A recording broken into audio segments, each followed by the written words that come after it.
This is your OSINT Geopolitical Intelligence Briefing for the week of March 30th to April 5th, 2026. We assess key global developments shaping security, economic stability, and strategic alignment. Visit our website osintinvestigate.com. Segment 1, Middle East Escalation.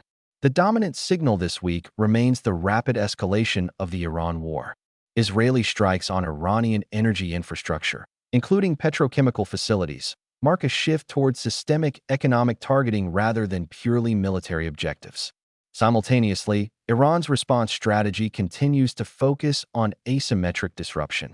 Most critically, the effective closure of the Strait of Hormuz, a choke point for roughly one-third of global seaborne oil flows. From an OSINT perspective, multiple indicators suggest the Iranian regime is not destabilizing internally, but instead consolidating power. This contradicts early Western assumptions of rapid regime collapse and points toward a protracted conflict scenario. Assessment: we are transitioning from a short-duration punitive campaign to a sustained regional war with global systemic consequences. Segment 2, Global Economic Shock. The second-order effects are now materializing across global markets. Oil prices have surged dramatically, with historic monthly increases driven by supply disruption and limited spare capacity within OPEC+. The IMF warns this constitutes the largest oil supply shock in modern history, with cascading impacts on food, logistics, and industrial inputs. Critical OSINT indicators include early-stage fuel surcharges in logistics networks, inflationary pressure returning across Western economies, supply chain disruption beyond energy, including fertilizers and chemicals. Assessment: this is no longer an energy crisis. It is evolving into a multi-sector global economic disruption with recession risk if sustained beyond 60 to 90 days. Segment 3, Transatlantic Fracture. A significant geopolitical development is the visible fracture within the Transatlantic Alliance. The United States is increasingly isolated in its military posture toward Iran, with European partners refusing direct participation and questioning the legality of the intervention.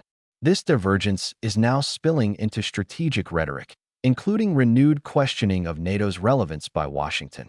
From an intelligence standpoint, this represents a weakening of alliance cohesion, increased autonomy of European strategic decision-making, potential long-term restructuring of NATO's operational scope. Assessment: the Iran war is acting as a catalyst for structural realignment within Western alliances. Segment 4, European Political Instability. Within Europe, internal political dynamics are also shifting. Hungary's upcoming election highlights the vulnerability of populist governments aligned with Russia. Prime Minister Viktor Orbán is trailing in polls, despite external political support from U.S. conservative figures. This reflects a broader trend: economic stress weakening incumbents, growing scrutiny of pro-Russian networks, increased volatility ahead of key European elections in 2026. Assessment: domestic political instability in Europe is being amplified by external geopolitical shocks. Conclusion: in summary, the Iran war is transitioning into a prolonged conflict. Global economic systems are entering a high-risk phase. Western alliances are under structural strain. European political landscapes are destabilizing. These developments collectively indicate a shift toward a more fragmented and volatile international system.